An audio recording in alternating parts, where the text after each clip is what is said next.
Welcome to the Undisputed Podcast. I'm your host, Joy Taylor. On today's show, could LeVar Ball overshadow Lonzo's matchup against LeBron James? Plus, Chris Broussard explains why the Red Hot Rockets are a real threat to win the NBA title. And will Ezekiel Elliott be able to live up to his lofty guarantee when he returns from suspension next week? Skip, Shannon, let's get to it. The Lakers and Lonzo Ball continue their road trip against the King and the Cavs tonight. Cleveland has been rolling lately, winning 15 of their last 16. On Tuesday, Lonzo's brothers, his mom, and of course his dad, LaVar, were in the front row to see Lonzo's loss at Madison Square Garden. Yesterday, LaVar was back in the headlines, sitting with LiAngelo and LaMelo on the Breakfast Club radio show in New York. LaVar was asked about LiAngelo's shoplifting incident in China. Let's take a listen. It's just a bad mistake that a young kid made. It wasn't like it was like he twisted somebody's arm or went in there with a gun or something or cussed somebody out and took them. Small little thing, but people look at it like, when I tell them it's not a big deal. Coming from LA South Central, I've had some of my friends be young, 16, 17 years old, go out shooting up folks and killing folks, and the next day they're not there or they're going there for life. Just to get some little shades or something like that, man, and confess about it. I looked at it a little differently. Did it hurt to have to apologize to Trump? He won't let me talk. They wanted to hear that, and he tweeted about it before my speech, so I had to add him in there right before I gave it. Who made y'all? The school made y'all do that? I wrote my original speech, and then when I had to put his part in there in the morning, right before I went. Do you think if you were white, do you think the perception of you would be the same? Heck no. Right now they scared of me because I'm uncontrollable. You can't control one of us, you in trouble. Because now our vision is wide open. We've been doing the same thing everybody else been having a vision doing. We just different. What's the plan B in case basketball doesn't work? He told you about plan B. No. He didn't say what the plan B was. He just said he wouldn't be disappointed. But what is the plan B? Ain't no plan B. There you go. Ain't no plan B, because I always thought of this with plan Bs. If you 80% in plan A and you 20% in plan B, you ain't 100 in. So don't be mad when you don't make it, because you worry about a fallback plan. Shannon, what's your reaction to the interview? Charlamagne, y'all need to call your boy, get me on the Breakfast Club. I need to be on the club, Skip, don't you? It's always about you. Okay, me and Skip. Can we do the Breakfast Club together, Skip? I'll do it with you. Okay. If Joy comes. Hold on. Wait, we have our own breakfast club, right? But I'm just saying, Skip, Joy, we won't do all the time and try to steal our shine. What did you think of what LaVar said on the Breakfast Club? Skip, they asked him if he was white, would he be judged? Would the perception of him be differently? Yep. Skip, there's some truth to that, because we know this to be truth, because we have over the last 8 years, we had a two-term black president. Today, we have President Trump. Had President Obama said, tweeted, done 1/1,000,000th of what President Trump has done, we know he would have been viewed differently. What would have been said about him? Look at it. Now, Kris Jenner did get blowbacks because people thought she was exploiting her daughters. Richard Williams did get some blowback because people look at him. He's standing up in front of the cameras, he dancing, he's doing all this. Earl Woods, not so much. He stood in the backgrounds. Tiger did what he did. Everybody was happy. Tiger built his brand. Venus and Serena built their brands. They did it. Earl had a whole lot to say early on, but Tiger was backing up every last word of it. Correct. And Tiger and Earl could have easily said, well, I got a prodigy. You're not going to school. I'm going to homeschool you. He went to Stanford just in case, plan B is always a good option. Skip, every time I listen to LaVar talk, and I like LaVar. I actually like him a lot. He still will not accept responsibility, or he does not want his kid to accept responsibility for what he's done. He said, I look at it differently. You know why, LaVar? Because it's your kid. More times than not, parents have a very difficult time believing that their kids would do something like this. And it's not that big of a deal. It's not like he twisted someone's arm. It's not like he went in there with a gun. Skip, the dude went 5,000 miles away and took something that did not belong to him. Mind you, while he's at home in the garage is a Lamborghini. A guy has a $200,000, $300,000 car. He said it was a Ferrari for him, but go ahead. Yeah. A $250,000, $250,000 car, and you stealing glasses. And again, whose fault is it?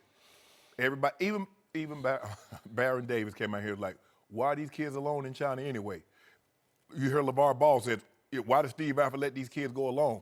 Instead of saying, he was wrong. he should be punished. You know what, Skip, what I'm seeing with LaVar? He loves the attention. He loves the fame until his kids does something that put him in a bad light. Then all of a sudden, that comes along with the territory. You and I both know we're on television. That comes along with it. If we were to do something, it's going to be played up more so than a normal guy walking the street. That's what happens when you become famous. Skip, and again, LaVar, once he can't control the situation, he couldn't handpick another coach at Chino Hills. New coach comes in, Melo, you're not shooting 50 times. You're going to play some defense. Oh, I'm homeschooling you.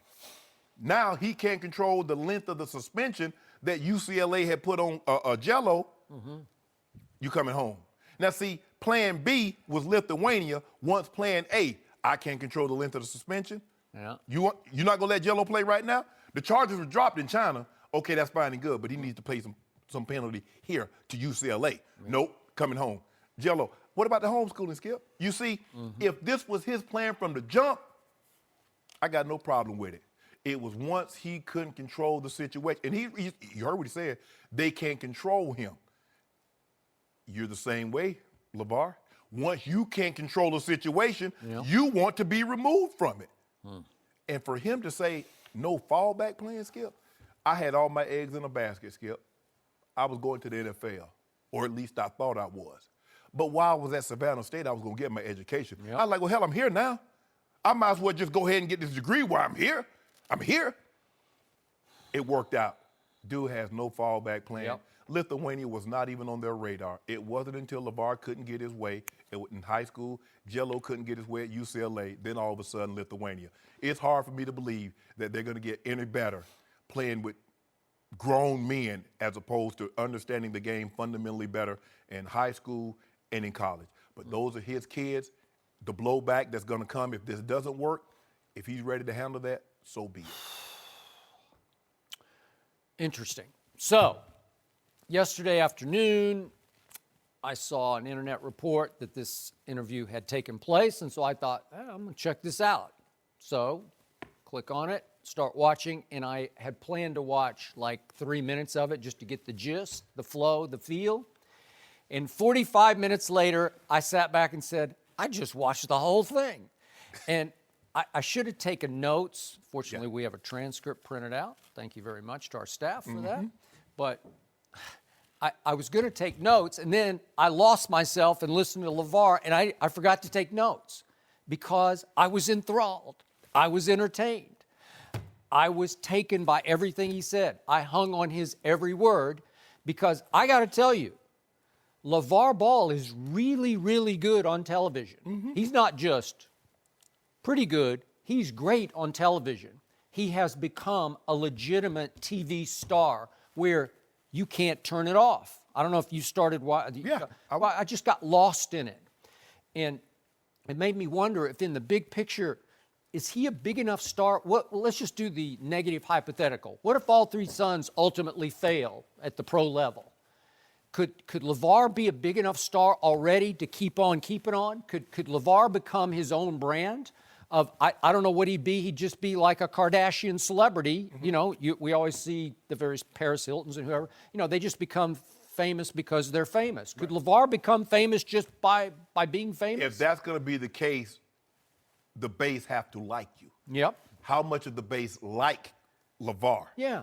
Could he become like a political commentator or just somebody you listen to because you want to hear it? He could have his own radio show. He could be the Breakfast Club. I don't know. I mean, is it possible? Yeah, it is, because he has star power.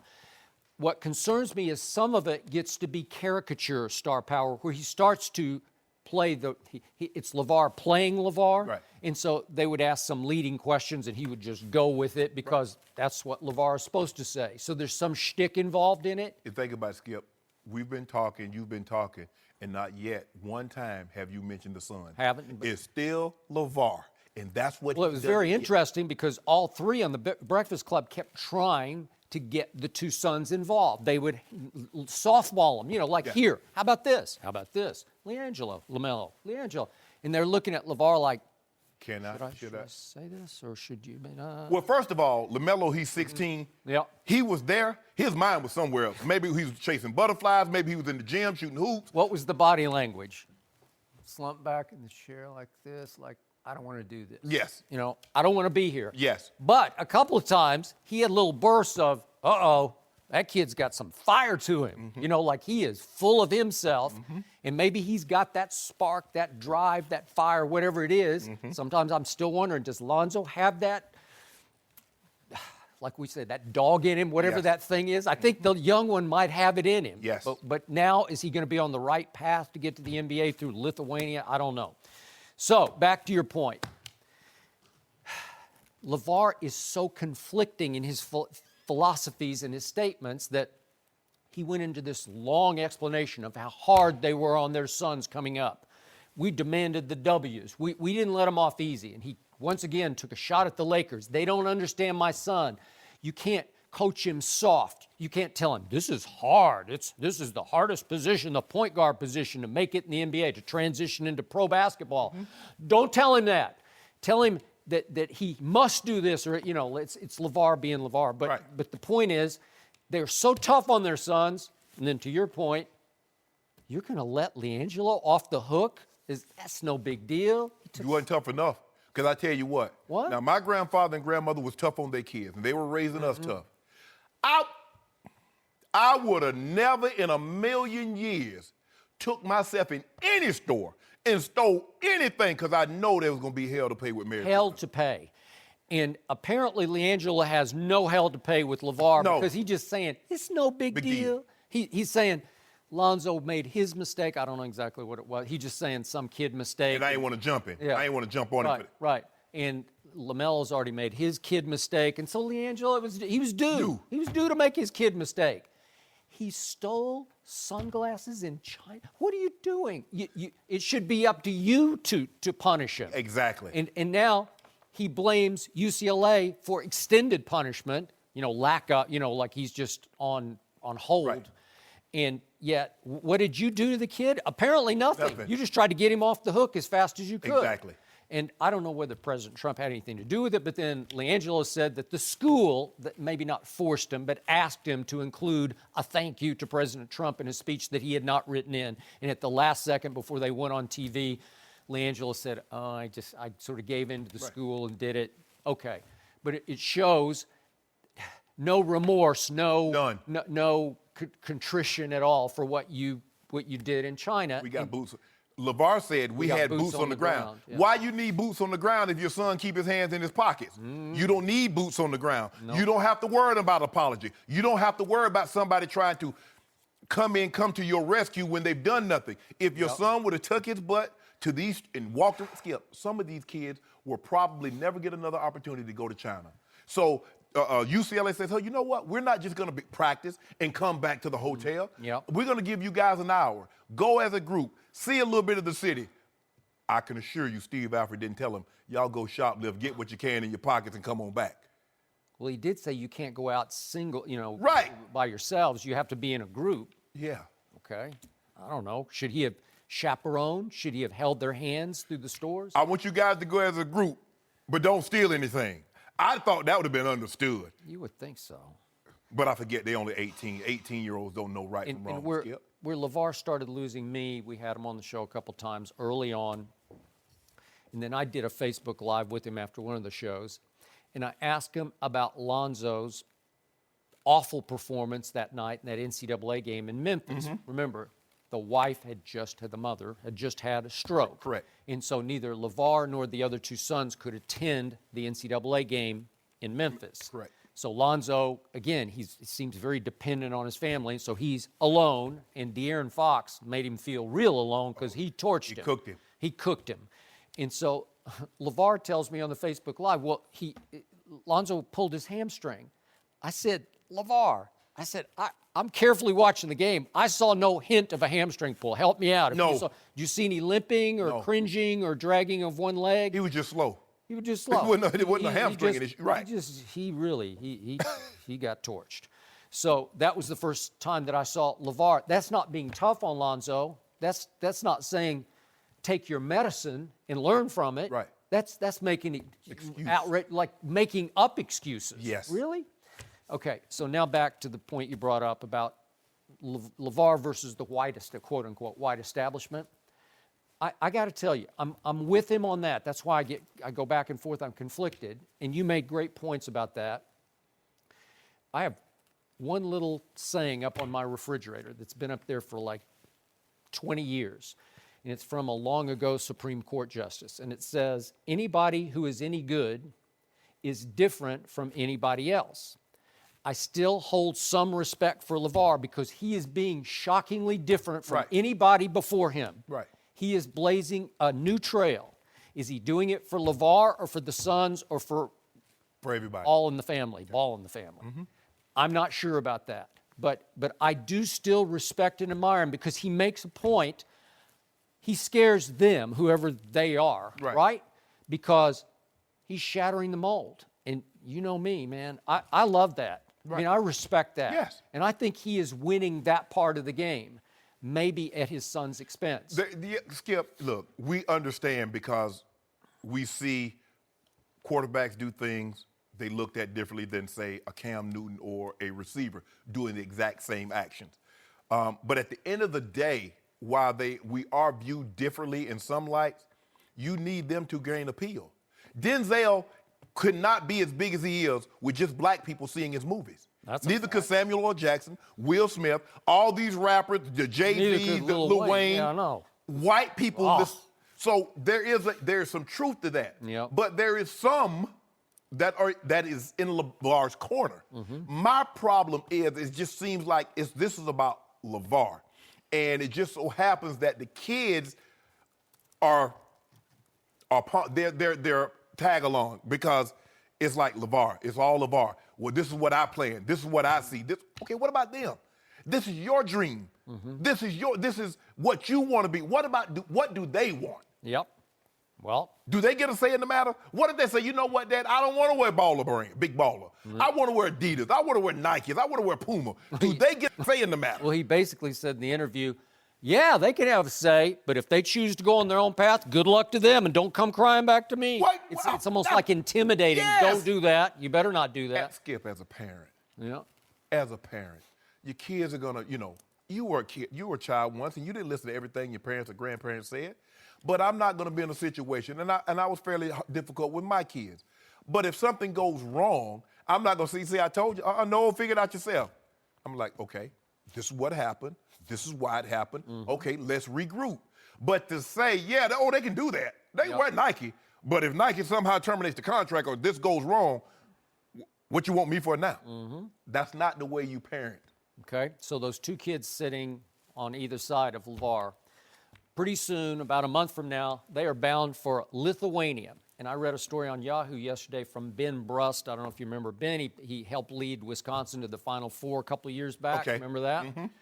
And he tried to make it with the Bucks, didn't make it. He was just a pretty good college basketball player. And his last outpost was Lithuania. And his quote was about the Ball kids, I think they'll last a month maximum. It seems like the worst possible place they could have picked. And he went into all the culture shock of the food and how homesick he got, and that the team either bussed or ferried to games in Latvia, Estonia, and Finland. That's what those two kids are in for. And LaVar's saying, they don't need the money. Well, obviously they don't. They just need the competition. So you're going to force your two kids out of school to go play in this situation just to get the competition they need for the next, really, couple of years. Really? If you don't mind me asking, Skip, did Chino Hills win the state championship last year? So they got pretty good competition. They didn't win. They didn't go undefeated. No. So they were getting competition. Yep. It was the fact that LaVar didn't get an opportunity to handpick another coach. That is correct. And this coach says Melo is not going to shoot 50 times a game. He's not going to just cherry pick. Skip, remember the game he had in 92? He didn't cross half court. He shoot the ball, he go to half court, they get it, they throw it down to him. The coach said, oh, no, that's over. Oh, you homeschooling. Yep. But no plan. Hold on, Skip. I thought he was pulling Melo out to homeschool him. That's what he's saying now. What he said. Now he pulled him out. I'm going to homeschool him. Now I'm sending him to Lithuania. Are you sending tutors? I mean, are we going to get So we don't care. So we just want him to have a 16-year-old, a sophomore high school. In 2018, you think a sophomore high school education is going to be good enough for your son? Yep. So the eldest son is the one I feel the most for. Again, you and I go back and forth about how good he's going to be, but I do feel sorry for him. Just right now, he's 27 games into his rookie year.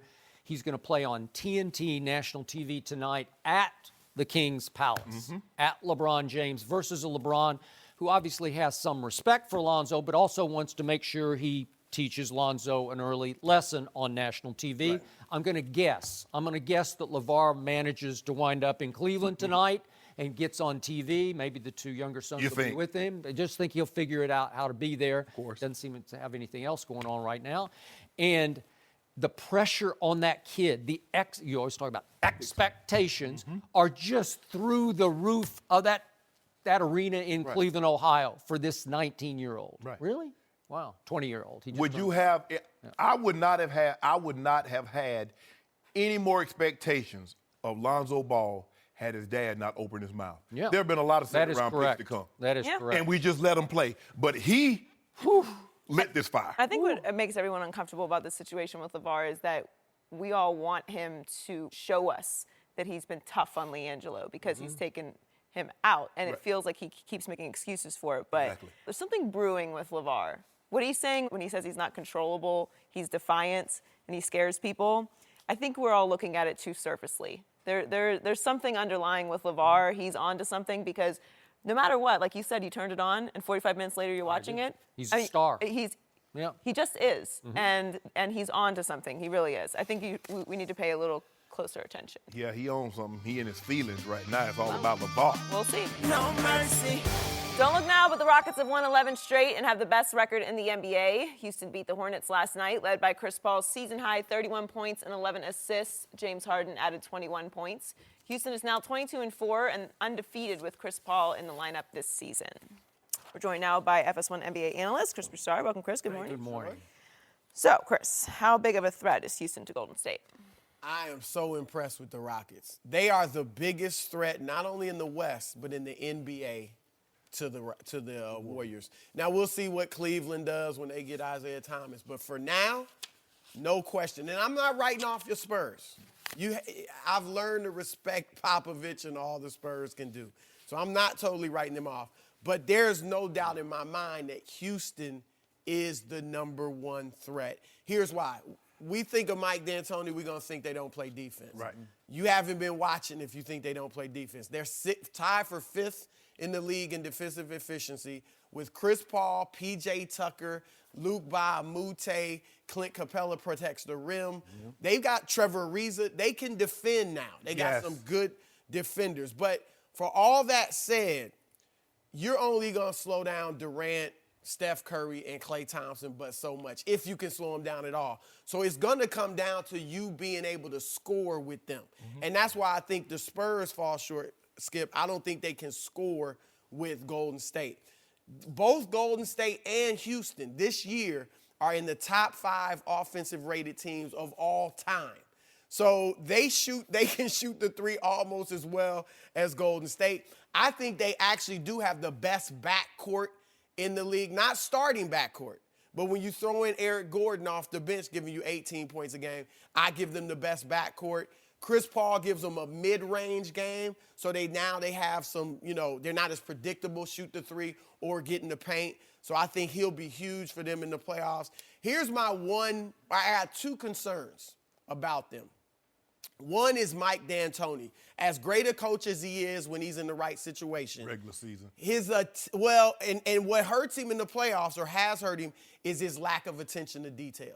They had some great series, his sons with the Spurs. I mean, great series.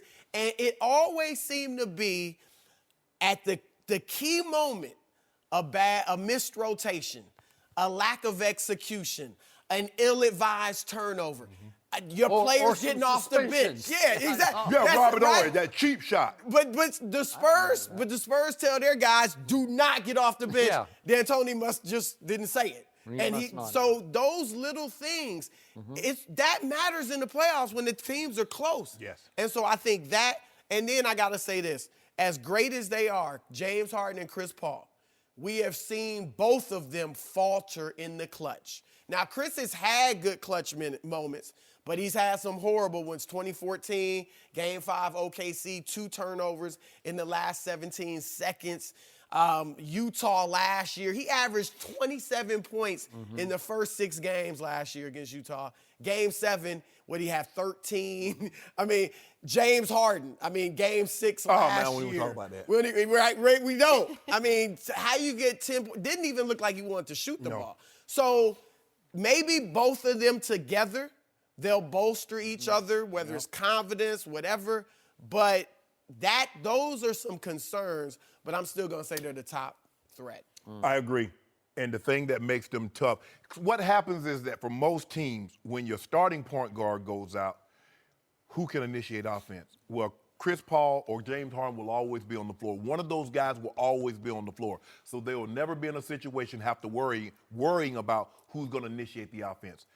Chris Paul has been phenomenal. Maybe he really did need a change of scenery because he's looked like a different Chris Paul. And when he's on the court, they have yet to lose with Chris Paul in the lineup. They're going to be tough to beat. Golden State.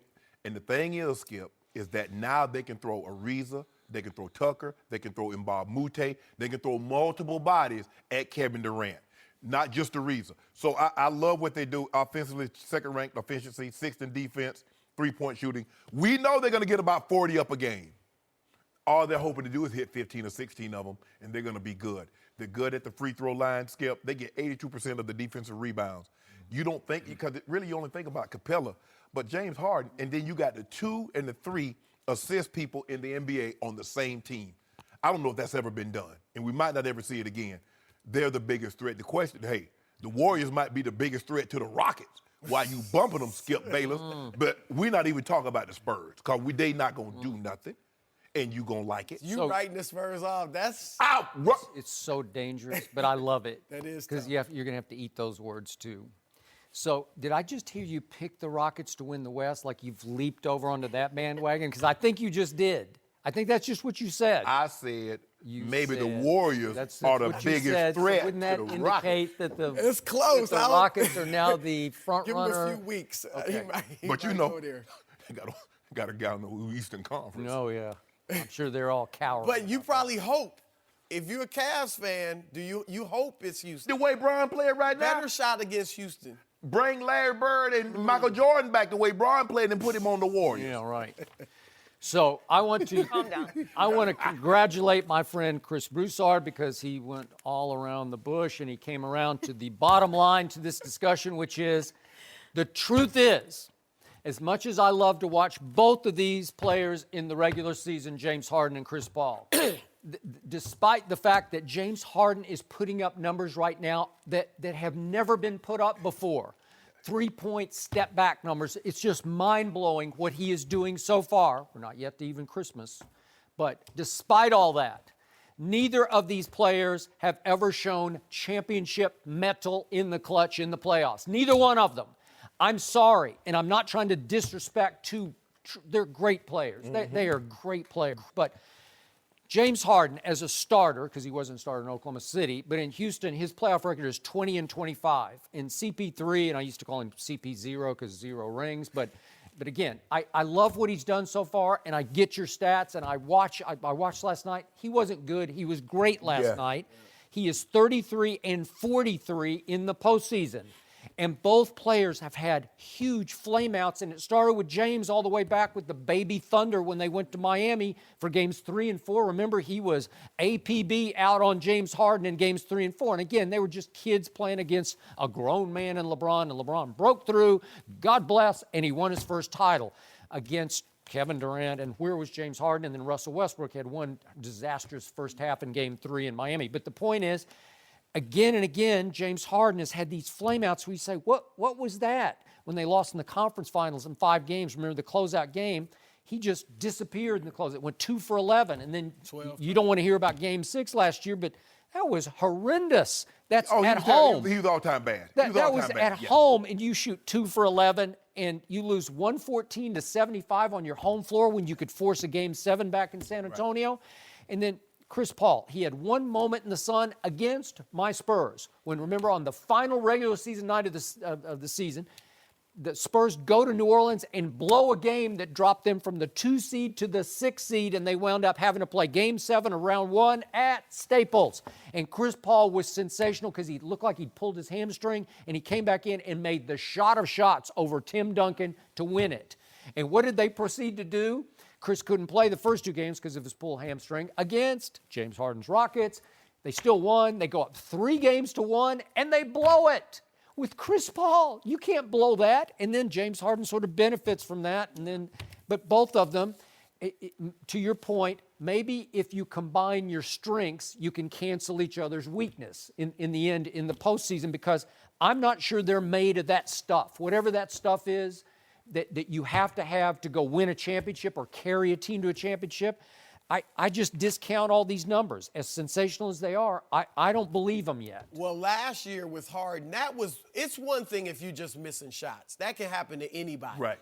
Harden looked like he just didn't want to be there. Yeah. It was he just, like it was mental. Was he like, hurt? Like he was, I don't think he was hurt. I just think it was, he just froze up or something. Like, so we'll see, like you said, if Chris's presence can give him confidence or whatever it is he needs. And vice You're right. versa. That's the one thing. Yeah, Chris, I don't know if I would say he froze up in these moments, but he hasn't delivered for whatever reason. Okay, and I'm going to give hasn't Chris delivered. this excuse.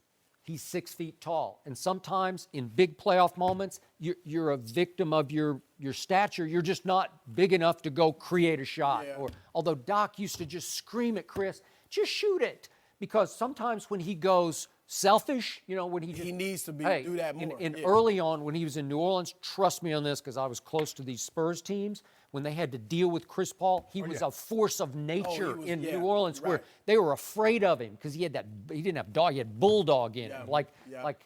They were afraid that they just couldn't control him and contain him. There were some in the Clippers organization that felt when Westbrook, remember that game, 2 turnovers last 17 minutes, they felt like 17 seconds. Yep. Westbrook's athleticism over the course of a series just got to him. It was just too much. Now, he won't face that against Golden State or San Antonio, so we'll see if that makes a difference. So I'm here to tell you the Spurs are going to win Spurs the West. ain't gonna do nothing. They're going to win the West. No, they're not. And it's going to come down to They wanna play Spurs the conference versus finals. it'll be Spurs versus Houston in round 2 in the semifinals, and they will find a way to figure out how to stop Put something all on this. it. Yeah. Put something on it. It happened last year. Put something. I ain't talking about last year. I'll put my pride on it because they're going to win. They're up 23 in the third quarter of Game 1 at Golden State in the conference You're finals. not that prideful. What would have happened? What would have happened if Zaza Pacheep shot doesn't happen? We're having a different conversation because the Spurs would be the defending champs. No, they didn't race you. They would. Yes, they would. They didn't walk you down. Huh? There's no. Walk them down. Y'all had a 22-point lead. You had a 22-point lead at your place, and they beat you by 10. Okay, do you remember what happened on opening night a year ago at Golden State? Yeah, gave y'all false hope. False hope. Yep. They blew them out by, what was it, that like was by 30? opening night. Opening The night. first game with Kevin Durant. Okay, but Kevin, they weren't but comfortable. And then what happened? They love playing in that arena. They love Oracle. If the Spurs get past Houston, there's no way they beat Golden State. There's a big way. And they're No going to way. probably, right now, they would play Golden State in the second round. Right now, but it's going to switch. You think Golden State's going to get the top seed? Well, Golden State will I think they'll Houston's track gonna get it. down Houston. I think Houston will get it. Don't worry, we ain't worried about that. We sitting pretty over here. We fat cats over here in the Yeah, East. we'll take them as they come. Whoever, if it's Golden State first, we got to deal with. We'll deal with it. Y'all ain't gonna deal with nothing. So who do you have in the West, Shannon? You jumping on Houston's bandwagon? You got Houston to win it all, right? I don't have San Antonio winning it. Well, Y'all not Spurs getting and past the Houston second play round. tomorrow night. So. All right, who you want to put some on that? Yeah, I got it. You name it. Oh, yeah. I got it. James Harden finna go by 40. 40 and 12 on y'all. No mercy. The Cowboys have won 2 straight to stay in playoff contention. Sunday night, they head to Oakland to face the Raiders. It will be the final game for Dallas without Ezekiel Elliott. Speaking of Zeke, he made a bet with Hall of Famer Eric Dickerson that he'll rush for over 200 yards in his first game back against the Seahawks on Christmas Eve. And ta-da! Ta-da! Eric Dickerson. Thank you. I'm back here. First of all, let me start with this. I made a bet last week that I lost. About a fifth of Hennessy. That would say a fifth. First of all, that's for drunk. You don't blame me. That's for your stuff becoming a paper bag. Yeah. I brought the real deal. So here you go.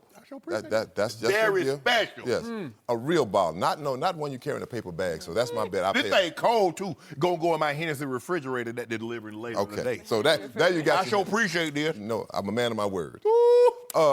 I just saw Zeke. I was in Cabo. You out the country? I was in Cabo. You went to Cabo. I went to Cowboys. You know, look, somebody had to do the job, so it might as well be me. So I went over there, just to help y'all out, so I can have something to talk about today. I was there for one day. Went over to visit Zeke. His agent asked me to come over to Rocky Arsenal to talk to him. Mm-hmm.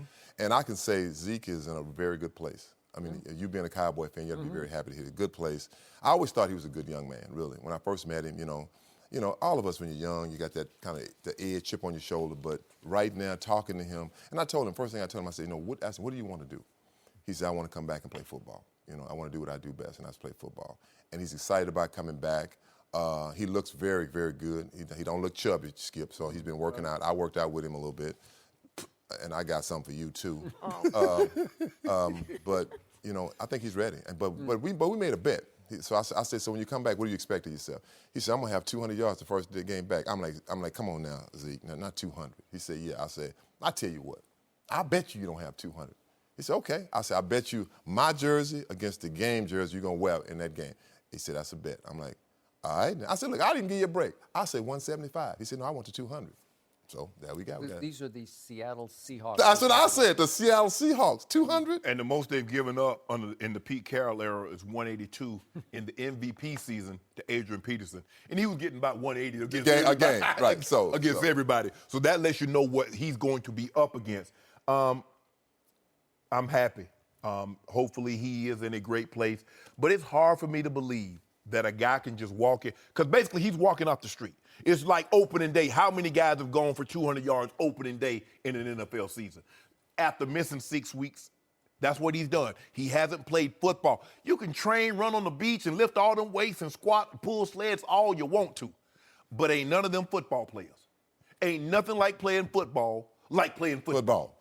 I know. Although he will be fresh. You got to give him that. Yeah, he will be The only thing I want fresh is fruit. I don't want my player. I want him to be in game condition. I want my running back fresh, though. Yeah, but he going to be fresh for what? What do you be fresh for, Skip? Y'all going home. After 3 weeks, y'all going home. That's what you're doing. So he going to be fresh for what? Did we get that on tape? Yeah, you're going home. You're going home. I hope he's in a good place. I want him to come back and run the ball exceptionally well, and hopefully we will not have any other incidents. Nobody can railroad him or what he feels he was wrong. Hopefully he learned a valuable lesson through this, Skip, and moving forward, the only talking about one Ezekiel Elliott we're going to do is going to be football-related, Cowboy-related, on the field. Nothing off. I'm happy for him. Hopefully he's in that spot that you're telling us about. Yeah, I mean, I think he really is. I mean, when I say that, and I'm not just saying it, one thing I stressed him, I said, look, Zeke, you have an owner that cares about his players. He does. And he agreed with that. He said, no, I said, if you play for one of these owners that don't care about their players, you will see the difference. I said, you and Dak, y'all play well together. Y'all need each other. And he understood that. I mean, one thing I do like about him, he loves football. When you talk about he loves playing football, he's passionate about the sport. And this has humbled him. You can just tell. It humbled him. I mean, so I wanted to go to Cabo too, Rock.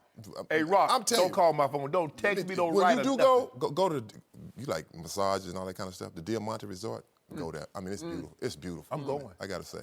So I got to say, this was a good sign that agent called you. I have a lot of respect for you and your wisdom in the position. You've mentored a lot of backs who've come after you, and you're one of those great backs. I think you're the best back ever. That's just me. Thank you. But I do believe that there are other backs who don't really like to give up what they learned. Some don't have much to give up. Some players don't like doing that, Skip. I know. I got it. Some running backs were just so gifted they don't really get it. They just sort of ran to daylight. But you have a sense and a feel on and off the field. So I'm happy that agent said, you come down here and talk to my guy.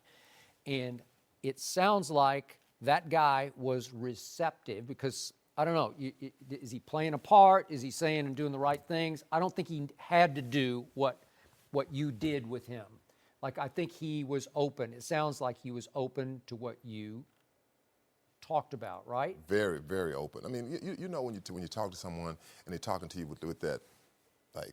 Exactly. Like, yeah, no, he was like, like yes, I totally get it. I understand. I mean, the body language, you know, body language tells you a lot.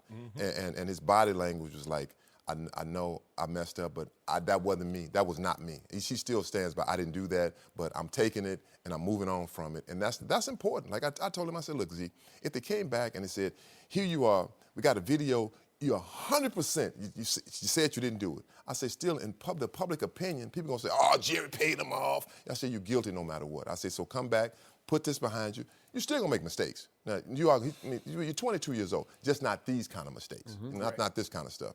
So he's not gonna be perfect. I told him, no one's perfect, trust me. Okay, but he's in a good place with that. I believe it was Stephen Jones who said early on, just as he started serving the 6-game suspension, that he was going to serve it in Europe. That's what got out there. And it made me wonder, does Zeke need to go someplace to sort of dry out a little bit, to go through some sort of rehab for 6 weeks, to deal with issues with alcohol or whatever? And I don't know if he did that or not, or if you get any feel for that. No, he's been in Cabo for 6 weeks. He has. That's exactly, he's been in Cabo, Europe, close enough. Close. Yeah, they're real close. He's been at the Diamante Resort for 6 weeks, working out. We went out and had dinner. And, you know, we had a few drinks, but, you know, I can honestly say I watched everything he did. You know, watched, you know, how he handled people, how he treated people. Just a real respectful young man. Now, we did have one disagreement. And what do you think that disagreement is about? The Dallas Cowboy-Rams game. He said, we had to lead. You know, y'all got to block punters. I said, look, I say this with Skip all the time. Who won the game? Yeah, y'all won the game. But I said, it's no buts. It's no buts. The magic name, the magic words. Sean Lee. But Did he say it? No. All I got to say is W. That's all. That's all I serve. Now my W shop. I mean, I got a little pop-up shop. They pop it up all over the place. They popping up? I add a little cinnamon, a little bacon. They flying off the shelf. Really? Them hot dubs in Philly, they selling out. So it's not exactly a health food restaurant. No, it's hot dub. They want them. And they got Hennessy on the side. Yeah. Your team, I tried to open one up in Dallas. Yeah. Couldn't get a permit. They already know. Yeah. Well, my team was ahead at halftime of that game, Oh, here we 24 to go with 16. this. My team scored 24 first-half points on the Rams and just couldn't stem the tide in the second half because Sean Lee would have stopped Todd Gurley, especially on the little pass and run for whatever it was, 75 Skip, yards. you know pro sports, this is how it works, and like in team sports, Yeah. there's not a quota on the amount of points you can score. Just So if thank you score you. 24 in the first half, you can score 40, 50, 60 in the second half. Exactly. If you want to. The Cowboys didn't want to, I don't think. They want to stop. Sean Lee got hurt. That's what cost Omarosa a job, Edie. Is that what it is? Yeah, Sean Lee injury. So It's a lot of butterfly effect from Sean. Yeah, wait a second. How do you explain that with Sean Lee, this team is 6-1, and without him, it's 1-5? How do you explain that? I don't know. Hold on. You're talking about this year. Sean Lee has been there since 2008.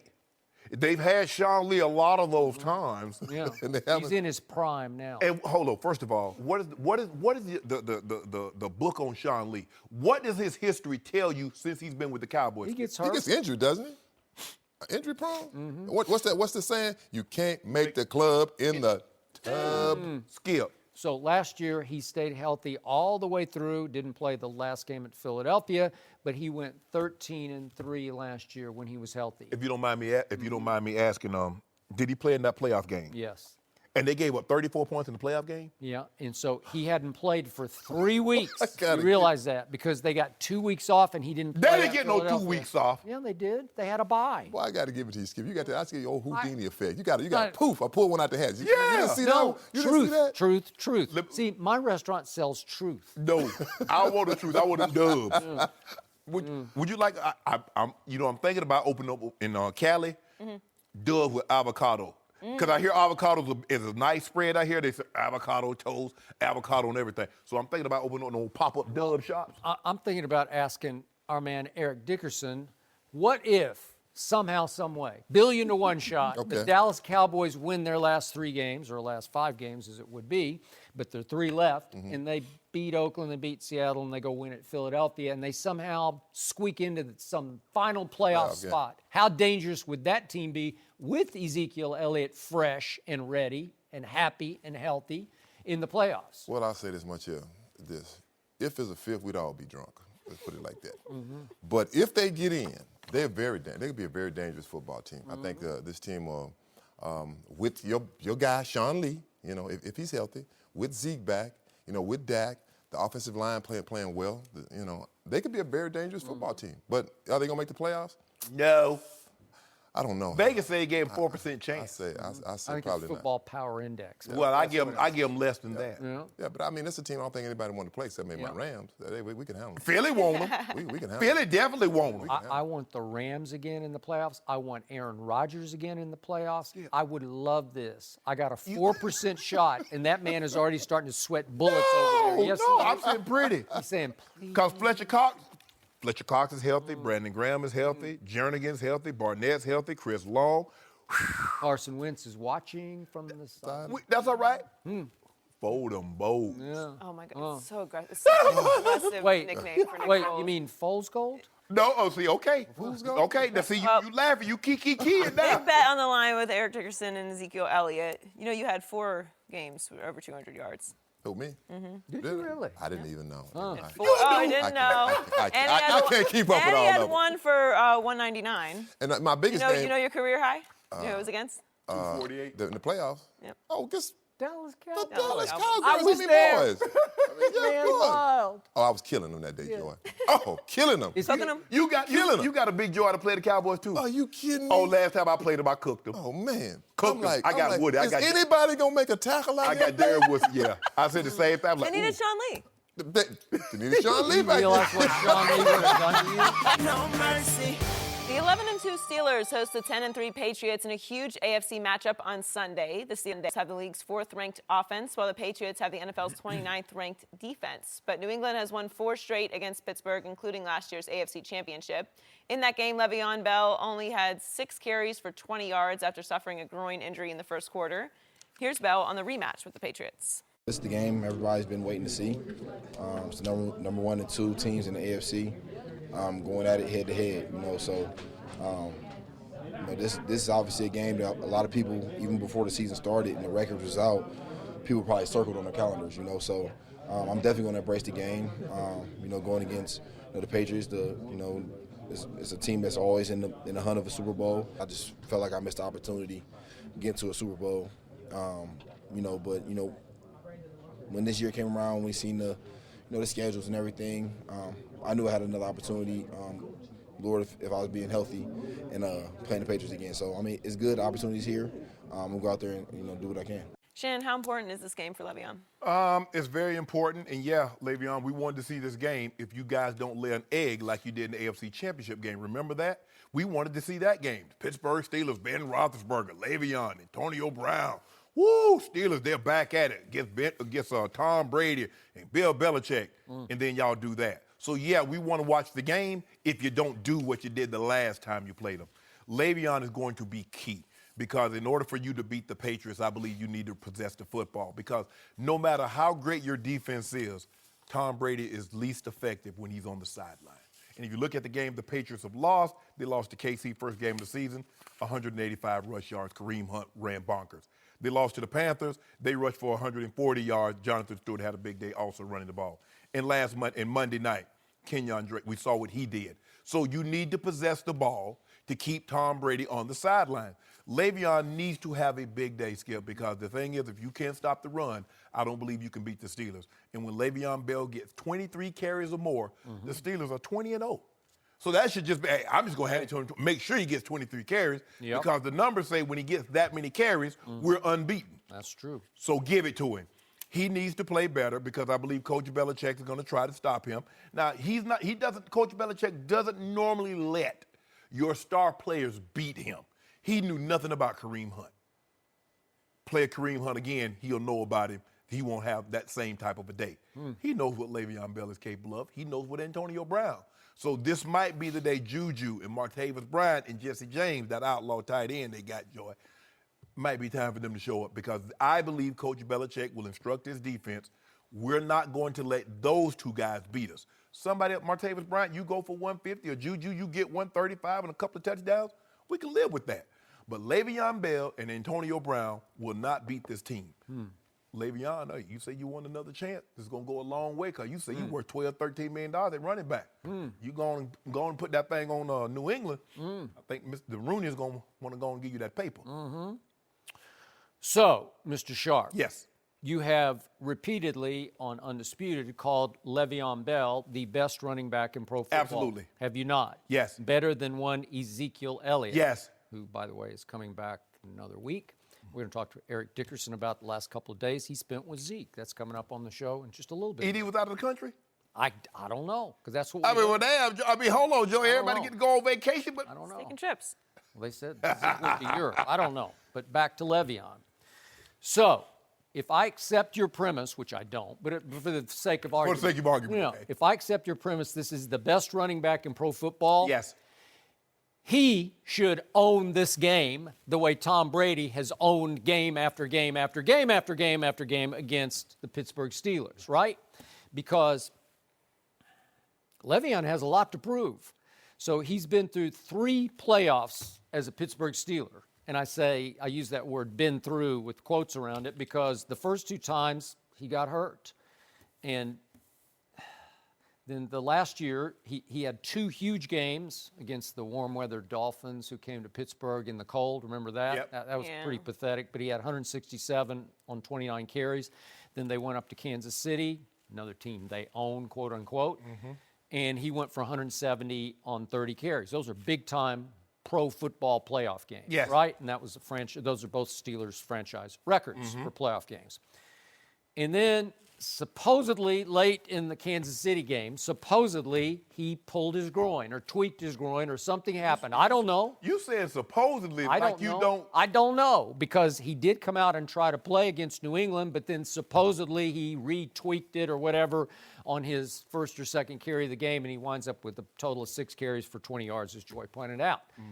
That's not very good. That's coming up real small in a big playoff game. What are you trying to say, Skip? I'm trying to say that Le'Veon, you hear him? he's on the hot seat up in the Pittsburgh cold. Le'Veon sits on the hottest seat because, seriously, this should be his moment in the sun. This should be a Le'Veon game because I'm going to remind you, the Patriots are 24th against the run. The Patriots allow 5.0 yards per rushing attempt. They allow that. Guess where that ranks in the NFL? Last. Dead last. Every time somebody has touched the ball and run with the ball against the New England Patriots, they have gotten 5 yards on average. Dead last in the NFL. And I remind you, just the last 2 weeks, you hit some of the lowlights, but just do the last 2 weeks. Patriots go up to Buffalo and allow 183 yards rushing, and then in Miami, mostly because of Kenyon Drake, they allow 120 yards rushing just this past Monday night.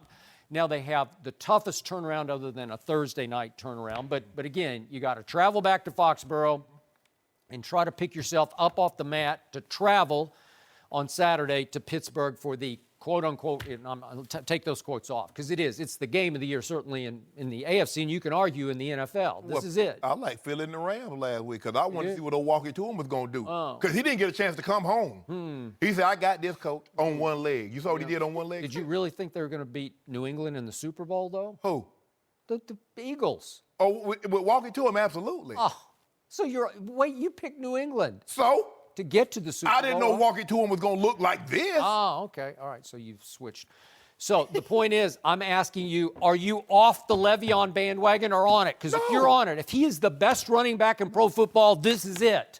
He should run wild in this game. It's a lot easier to take a running back or a wide receiver out of the game as opposed to a quarterback because the quarterback is going to touch the ball because he's going to touch the ball before you get to him. So I can drop 8 guys in the box and take the running game away, but I have to give something up on the back end of the receiving game. But remember, you get to only play 11 guys on defense, and they have the best running back, according to you, and they also have, according to me, the best receiver in Antonio Brown, who, by the way, has risen all the way up to second in the MVP odds in Las Vegas. I don't agree with that. Second to Tom Brady. Tom Brady's number 1. I don't know how, but that's neither here nor there. We're going to discuss that later. But again, Antonio Brown is, you want to talk about he's electric. Electric game breaker. This is it, man. Yep. So how do you take away? Don't you have to pick some poison here? Yeah. All things being equal, I'm trying to stop the run first. That's what I want to do, Skip, because if I don't stop the run, they can control the ball and the clock and keep Tom Brady on the sideline. That way, now I can focus my attention because once I get them, I stop the run. Now I know what Ben, because will Ben take 5 yards here, 3 yards there, 4 yards there, or will he get antsy? That's the question when you play the Patriots, because they don't normally give you anything deep. They want you to go 13, 14 plays. Yep. Coach Belichick believes that the law of averages says if you have to consistently drive the ball 13, 14 plays, you will turn it over. Something bad will happen before you get the ball into the end zone, as opposed to giving up 3 plays and an 80-yard bomb or a 50-yard bomb. So he's going to play the averages. He's going to make you nickel and dime him, play a zone defense. He's not going to, you don't play Antonio Brown man. You might play a man, but you better hit that safety over the top, or you better run the linebacker up underneath him. Okay, I'm shutting off Le'Veon Bell because I know what he represents, because he will control the clock, and then when a team just lines up and they just come downhill, it's just mano a mano. To move a man against his will, Joey. I mean, they hunker down and you just blowing them off the ball. Like, ooh, that's a wonderful feeling. So, again, you have 2 really good quarterbacks here. One really great group of receivers, Brady not so much, but he does get Gronk back. Oh, yeah. Okay. All right, so the weaponry is more throwing and catching, yes, right? So it should be up to the runner, because this is just going to be a tug-of-war over clock. It's going to be time of who can keep the other quarterback on the bench longest, right? Yes. Because both quarterbacks are going to have success throwing the football. But see, the Patriots' run game, a lot of it is James White, Deion Lewis, and Rex Burkhead. A lot of 3-yard routes, 4-yard routes, swing passes, flat routes. It's a lot of that kind of stuff. But they get the one guy that no team has consistently found a way to take away from Tom Brady, and that's 6'7", 270-pound Rob Gronkowski. There is no answer for him. They don't have a guy that's big enough, that's physical enough, or has the size that can deal with him. He's faster than you think. And you remember, was it last year or 2 years ago they went up there? And everybody, we were talking about that. Oh, we ready for them. We know what they're going to do. And Gronk went bonkers. Tom Brady went bonkers. He loves playing there. I think that's his second favorite home. No, it's third. I mean, he got one. I think he just got into Brookline Country Club. So, Gillette Stadium is his favorite. Then it's, the golf course is home in Massachusetts, and Heinz Field, that's probably his third. Yeah, I was about to say Three Rivers, but Heinz Field, that's his third favorite home. I think he likes Brentwood too. No, he like ain't got no place up here. He Well, sold that did. place. He sold it. Dr. Dre bought that place. I was gonna buy it, but Dr. Dre beat me to it. Were you? No, Really? What? no. 40 bedrooms and right? Man, who need 40? I don't know. I don't need know. So I'm going to put you on the hot seat once Okay. again. You have been leaning all week toward picking Tom Brady, the best quarterback in pro football. I'm not picking but, against. But you're saying Le'Veon is the best running back on a day against the worst defense in yards per rush attempt. Yeah, Le'Veon is. So how could you not pick Pittsburgh? Le'Veon, you have to pick Pittsburgh. Le'Veon is the best running back currently in the NFL. Tom Brady is the second greatest quarterback all time behind Joe Montana. Oh, so you're good. You're going to slight Le'Veon No, how am I slighting by him? elevating Tom Brady. Is that what you're doing? How do you? First of all, anybody that has 5 of anything, it's hard to slight them. Huh. Okay. So Or if you have 3 or 4. or maybe you're saying Le'Veon. 3 finals. Maybe you don't really believe Le'Veon is that good. Is that what Oh, you're he's saying? absolutely that good. Oh. He's the best running back because he has no weakness in his game. He'll run, he can run the ball, he can catch it, he can run routes like a wide receiver, he'll block in the blitz pickup. Yep. So there has no weakness, and he's there. He's been there every single game this year. Well, I know somebody who hasn't been. Apparently, he had weakness in his groin or something. I don't know. Skip, I don't know what it was. He tweaked his groin. It Okay. happened. Yeah. Hold up. Yeah. You remember last year when you started questioning Le'Veon, he had to drop them bars. You want the man to come out He with dropped another track? bars. Well, you know what? He called me shrimp, and that's fine. I'm going to be calling him shrimp on Monday if he comes up as small as he did last year Let me in ask you a question. Foxborough. If he goes for Right? 165 and they lose, you going to blame Le'Veon? No, I don't think he's going to go for 165, but I don't think he's the best running back. Best running back can't be home for 6 weeks. Huh. Le'Veon, run that thing. Was that his fault? Yeah, You're talking yeah, about Zeke Ooh, after he got Le'Veon. railroaded with no credible Le'Veon. evidence by the Le'Veon. NFL? Le'Veon, Really? take your time. Pick them Oh, holes however okay. you want to do it. All If, right. Hey, if you want to walk to a hole, do what you do. And then Tiptoe to those holes. Don't do Tiptoe. that. Don't do it. Well, that's what he did. Don't worry about it. No mercy, Tom Brady is your new frontrunner for NFL MVP. Despite a rough Monday night loss to the Dolphins, Brady is now the clear MVP favorite, according to Bovada. Carson Wentz was the favorite, but that was before he tore his ACL on Sunday. Brady is followed in the odds by Antonio Brown, Russell Wilson, and Wentz fourth. We're joined by Fox NFL analyst Mark Schlereth. Welcome, Stink. Good morning. Good morning. Who do you think will win the MVP? I think it's going to be Tom Brady. Aha. Greatest American. I think he wins. Case closed. Yeah. It's over. You don't even get to talk. Listen, well, I look at what he's been able to do, and obviously leading the league in yardage, 27 TDs, I think 6 interceptions, and done it without his favorite target, Julian Edelman. He's done it with his running backs, and I understand that he's going to complete a high percentage because that's their offense. They're going to do that. They'll throw more, underneath 10-yard routes than pretty much anybody in football. He's missed Gronk for a game, completely revamped, changed their receiving core this offseason, missed Chris Hogan throughout a large portion of the season, and their offensive line has been giving up hits like it's their job. So, you put all those things together, and I think it's going to be hard for anybody to unseat Tom Brady as the league MVP. This notion that Wentz all of a sudden is dropped down to fourth, he played 13 games. He didn't play 3. So we have precedent. Now, throw out the shortened season in '87 in which John won. John Elway of the Broncos won. Joe Montana missed 3 games in 1989. He was the MVP. Carson Wentz lead the league in touchdown passes. He's the #1 scoring offense. They're only lost 2 games. Tom Brady got 10 votes last year. He missed 4 games. But here's the difference. He was suspended. I'm sure some of those writers thought he did something wrong, is why they held that against him. Now, Matt Ryan did have an unbelievable season. 38 touchdowns, 7 picks. He was about 30 yards short of 5,000. So I get that. Did they watch Tom Brady the last 2 weeks? 1 TD, 3 INTs. Did they watch Russell Wilson last week? 3 INTs. Did you walk it to him? On a torn ACL. Now, Dak Prescott went 3 games without throwing a touchdown, had 5 picks. Carson Wentz with a torn ACL. I'm just talking to Mark. I'm talking to Stink. Is Dak Prescott in the MVP race? I'm talking about former teammate Stink. On a torn ACL, walking to him through a touchdown, something Dak Prescott went 2 whole games and couldn't do with healthy legs. Now, Antonio Brown, I get it, but Antonio plays a dependent position. So if he's having that kind of season, what is Big Ben doing? Is he fettuccine? Yeah, I think you bring up an interesting point. And Antonio Brown, this is what makes this game interesting. Like, if Antonio Brown went out there and they shut down the Pittsburgh Steelers shut down Tom Brady again, and Brown had one of those 4 touchdowns, 220-yard receiving games when it went head-to-head between the Patriots and the Steelers, then all of a sudden I think people would look at that and say, but I'm with you. It's a dependent position. It's hard for people to vote that. And Wentz, I get it, man. Wentz has been unbelievable. Unbelievable. And I get that. But I just, the way voters are, out of sight, out of mind, he missed the last, he's going to go. He's not going to get back to the playoffs. It's not a 2-week injury where you're going to come back for the playoff run.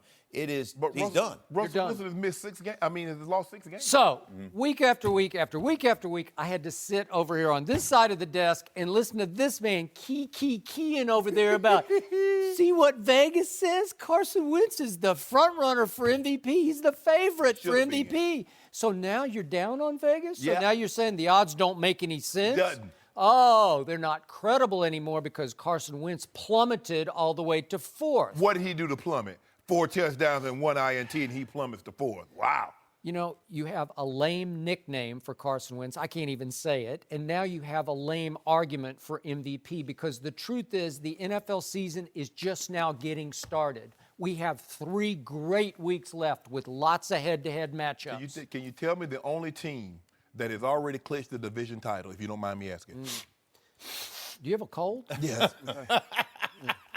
No. Eagles. I'm going to sneeze at your argument from across the table because you have to remember Carson Wentz has been able to lean on a top 5 defense the whole year. And I know he lost his left tackle, but Big V does pretty well over there, and he has been protected as well as any quarterback I have watched all year long. And he has the number 2 rushing attack to lean on, and he's had it all year long. And everything's come up roses for that team until he dived for the touchdown the other day late in the game against the Rams. And I'm sorry he got hurt, but he got hurt.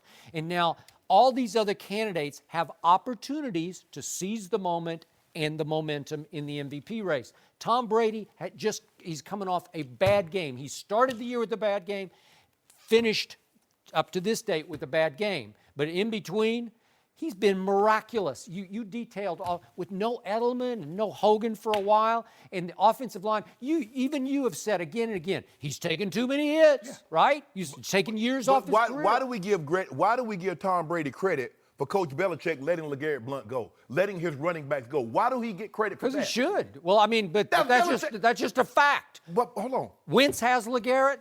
Tom Brady doesn't. He's got Burkhead? Really? Rex Burkhead? That's the way the Patriots wanted to build their offense. They didn't want to no longer run the They power thought it running was game. Gillislee, and Gillislee is a bust. But Gillislee still is not a power runner. Right. Anytime you look at that, though, you're saying 18 touchdowns. You're talking about production in the red zone with a running back. And you say, let's take that away from Brady, and yet still you're able to win games, and especially the way the season started for them, right? Because the season started, they got waxed in the fourth quarter by Kansas City, and everybody goes, oh, here we go. It's over. The Patriots, and defensively, they couldn't stop anybody in the first 4 or 5 weeks. That is correct. Now, lately, they've done a good job of eliminating the scoring, but teams still run up and down up and down the football field. So I think people look at all those things and say, well, the one thing that's keeping you afloat is Tom Brady. He's the one. What guy happened that does after it for they you. got waxed on that opening Thursday night? They went to New Orleans, and Tom Brady outgunned Drew Brees in his house by throwing for 447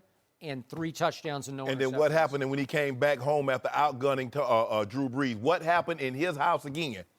You mean when he threw the walk-off pass to beat Deshaun Watson? No, something happened before that. Can you tell the people what happened before that? I don't remember what happened before Cam Newton came to town. Yeah. Did you forget that? That was before that. I think it was actually. What we've seen here. So Yeah. let me. And Okay. look at Brady's numbers against Cam Newton. Can he? Cam Newton. Why are we talking about Can Cam Brady play safety? I don't know. You see what he did? Now Brady has a bad game. It's not Brady's fault. Wentz. Sometimes you can't overcome what you called an historically bad defense. All I'm saying is this. So what happens if Brady put together 2 more bad weeks? Russell Wilson loses another game. They could all, by default, maybe Wentz could win it by default. By default. Ain't no default. Yeah, but Russell Wilson has a chance. He's got big games. He's got the Rams and at Dallas. Yeah. Yep. He's got a shot. So 5 games, 5 losses? You gonna give the MVP to somebody with 5 losses? But you've already predicted that New England is going to win at Pittsburgh because of Tom Brady. That's what you said. No, hold on. And you said I believe that Tom Brady could play safety because if the opposing quarterback was to try to stare down the safety and got locked on Tom Brady, they get lost in those eyes, and then it was correct. They They couldn't get complete a pass. So they Mesmerized. mesmerized. He could play safety. Wentz is going to win the MVP. I'm sorry. It happened. He got hurt, and your argument got wounded. I just want to know who is the only team that has clinched their division. What quarterback leads the NFL in touchdown passes? What quarterback? You know how they clinched is because the team you picked, the Giants, are now, 2-12? And the team that you picked is what, 7-6? Yeah, Okay. because Sean Lee got hurt and Zeke got suspended. Well, I didn't see that coming. Look here. You get excuses or results. Now, excuses, you go broke. You without a job. Results, live in a nice So I home, got drive a nice car. one result for you. He got hurt. I'm sorry. It's over. It's out. 33-7. You're done. You're done. Your guy got you lost. 26 You jumped and on 5. the wrong bandwagon. It blew a tire. Bring it home. You got to jump on another bandwagon. donut Who do you on it. like? Russell Wilson? Nope. Maybe you could Wentz. go back to your Wentz. first Super Bowl pick, Wentz. Seattle. Wentz. Yeah. He going to win it. You are going to W-I-N-C-E. Definitely going to be It's either over. Wentz or, it's going to be a quarterback. We know that because it will break the sports universe if they give it to Antonio Brown. It would. If don't give it to Jerry Rice. You can't start with Antonio Brown. 22 touchdowns in 12 games, and he didn't win it. Randy Moss had 23. Yeah. No, it's not going to start. Calvin Johnson had almost 2,000 yards, and he wasn't even in the top 5. No mercy. Thanks for listening to the Undisputed Podcast. I'm Joy Taylor. Join us again same time tomorrow morning, 9:30 Eastern. We'll see you then. Fox Sports 1 of 1. tough one.